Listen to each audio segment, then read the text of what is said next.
யோசிச்சு பாருங்க. 5 லட்சம் வாக்குகள் பெற்றோம் 2019. இப்பவும் 5 லட்சம் ஓட்டு தான் வாங்கியிருக்கிறோம். அப்பவும் 5 லட்சம் ஓட்டு தான். 2019 மொத்தம் 6 தொகுதியில 5 தொகுதிகள் ஒரு தொகுதியோடு போட்டி போடுகிறது. அது என்ன தொகுதி தெரியுமா? காட்டுமன்னார்குடி. அந்த ஒரு தொகுதி தனியா நிக்குது. 5 தொகுதியும் காட்டுமன்னார்குடியோட மோதுது. மற்ற 5 தொகுதியிலும் அதிமுக அதிகமா ஓட்டு வாங்கிட்டே போறான். நீ எவ்வளவு ஒரு நாள் ஓட்டு வாங்க, என்கிட்ட நீ தோத்துதான் ஆகணும் அப்படின்னு நின்னது காட்டுமன்னார்குடி. காட்டுமன்னார்குடியில் மட்டும் நாம் பெற்ற வாக்கு பிற 5 தொகுதிகளிலும் நமக்கு குறைந்த வாக்குகளை ஈடு செய்து 3000 மேலே நின்றோம். அவ்வளவு வாக்குகளை அது ஈடு செய்தது. அந்த காட்டுமன்னார்குடி வேங்கை மைந்தன் முட்டம் இருக்கிற கிராமம், அவரின் சொந்த கிராமம். தோழர்களே, கடலூர் மாவட்டம் தாய்மடி என்று சொன்னால் காட்டுமன்னார்குடியை எப்படி சொல்லுவது? சிறுத்தைகளின் கருவறை என்றுதான் சொல்ல வேண்டும், கற்பக்கிரகம் என்றுதான் சொல்ல வேண்டும். 2019 5 லட்சம் வாக்குகள். இந்த தொகுதியில் மொத்தம் தலித்துகள் 3 to 3.5 லட்சம் வாக்குகள் இருப்பார்கள். 3.5 லட்சம் வாக்குகள். 100 விழுக்காடு 3.5 லட்சத்தையும் வாங்கினாலும் கூட வெற்றி பெற முடியாது.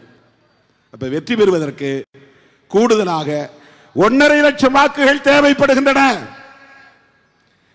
அவ்வளவு வாக்கையும் நமக்கு வாரி வழங்குவதற்கு யார் காரணம்? திராவிட முன்னேற்ற கழகம், அண்ணன் தளபதி மு.க. ஸ்டாலின், அவருடைய தளபதிகள் அண்ணன் எம்.ஆர்.கே. பன்னீர்செல்வம் அவர்களும் அண்ணன் எஸ்.எஸ். சிவசங்கர் அவர்களும். இந்த அரசியலை நீங்க புரிஞ்சுக்கணும். இது பாராட்டுவதற்காக சொல்லுவதல்ல, முகஸ்துதிக்காக சொல்லுவதல்ல. இந்த கணக்குகளை புரிந்து கொள்ள வேண்டும். பல பேர் திடீரென அம்பேத்கரியவாதிகள் வருவான். ஏன் இவர் திமுகவோட இருக்கிறார், ஏன் இவர் அண்ணா திமுகவோட கூட்டணி போறாரு, ஏன் இவர் தனிச்சு நிக்க மாட்டார், தனிச்சு நின்னா நாம ஆட்சியை பிடிச்சிடலாமா? அதெல்லாம் பால பாடம். அது அரசியல் அரிச்சுவடி தெரியாதவர்கள் பேசுகிற பேச்சு. அரசியல் அரிச்சுவடி தெரியாதவர்கள் பேசுகிற பேச்சு. தலித் அல்லாதவர்கள் வாக்குகளை 1.5 லட்சம் வாக்குகள் கொண்டு வந்து நம்முடைய சின்னத்திலே போட வைப்பது என்பது ஒரு போராட்டம். ஏன்னா கட்சி தொடங்கின உடனே விஜயகாந்துக்கு தமிழ்நாடு முழுக்க கிளைகளை திறக்கிறாங்க. கட்சியை தொடங்கின உடனே நண்பர் விஜய்க்கு எல்லா தரப்பிலிருந்தும் ஒரு ஆதரவு வெளிப்படுகிறது. நாம கட்சி தொடங்கின உடனே தலித் அல்லாதவர்கள் நம்ம எதிராக பார்க்கிற ஒரு உளவியல் இங்கே ஏற்கனவே கட்டமைக்கப்பட்டிருக்கிறது. திருமாவளவன் என்ன செய்தான், யாருக்கும் தீங்கு செய்தானா என்ற கேள்விக்கே இடமில்லை. திருமாவளவன் ஒரு தலித், அவ்வளவுதான். ஓட்டு போடாதே. இது இந்த தொகுதிக்கு மட்டுமல்ல, இந்தியா முழுவதும் இருக்கிற உளவியல். தலித்துகள் ஒருபோதும் சாதி பார்க்க மாட்டார்கள். தலித் அல்லாதவர்கள் எல்லாவற்றிலும் சாதி பார்த்துதான் முடிவெடுப்பார்கள், கவனமாக இருப்பார்கள். எஸ்சியா இருக்கிறவன் காங்கிரசுக்கு ஓட்டு போடுவான், இந்திரா காந்தின்னு பெயர் வைப்பான், நேருன்னு பெயர் வைப்பான், திமுகவுக்கும் வேலை செய்வான், அதிமுகவுக்கு வேலை செய்வான். யார் வேட்பாளர் என்ன சாதி பார்க்க மாட்டான். ஆனால் இந்தியா முழுவதும் எஸ்சி அல்லாத மக்களிடையே ஒரு பொது உளவியல் கட்டமைக்கப்பட்டிருக்கிறது. அதற்கு யாரும் இப்போது இருப்பவர்கள் பொறுப்பல்ல. காலம் காலமாக சனாதனம் அப்படி ஒரு உளவியலை இந்த சமூக கட்டமைப்பிலே நிறுவி இருக்கிறது. எஸ்டாப்ளிஷ்ட் சனாதன தர்மம் அப்படி உருவாக்கி வைத்திருக்கிறது. அதனால் நாம போய் நின்னா வேண்டாம். இந்த உளவியலை தகர்த்து இங்க பேசினார் அண்ணன். ஒரு நிமிஷம் தான் பேசினார். எவ்வளவு பேர் கவனிச்சுன்னு தெரியல. ஒரு 100,000 தடவை இந்த கருத்து சொல்லி இருப்பார். அதுக்கு என்ன பொருள் தெரியுமா? திருமாவளவன் 3 முறை வெற்றி பெற்றுட்டார். வெற்றி பெற்ற பிறகு இன்றைக்கு இந்த பகுதியில் அமைதி நிலவுகிறது. எல்லாம் சுதந்திரமா இன்னைக்கு வியாபாரம் பண்றான். காட்டு மன்னாருக்கு போறேன், கலர் கலரா லைட் எரியுது. இதெல்லாம் நான் திருமாவளவன் நான் போட வச்சான், காசா கொடுத்தான் திருமாவளவன். எப்படி அதெல்லாம் நடக்குது? ரொம்ப ஆழமான கருத்து அவர் சொல்றது என்னன்னா,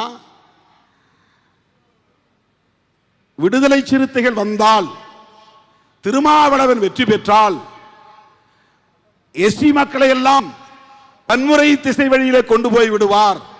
நாள்தோறும் இங்கே சாதி சண்டை நடக்கும், பிற சாதி மக்கள் சுதந்திரமாக இருக்க முடியாது, விவசாயம் செய்ய முடியாது, தொழில் செய்ய முடியாது, வியாபாரம் செய்ய முடியாது, பிரச்சனை செய்வார்கள், நன்கொடை கேட்டு வந்து தொல்லை கொடுப்பார்கள், தினந்தோறும் சாதி கலவரம் நடக்கும்.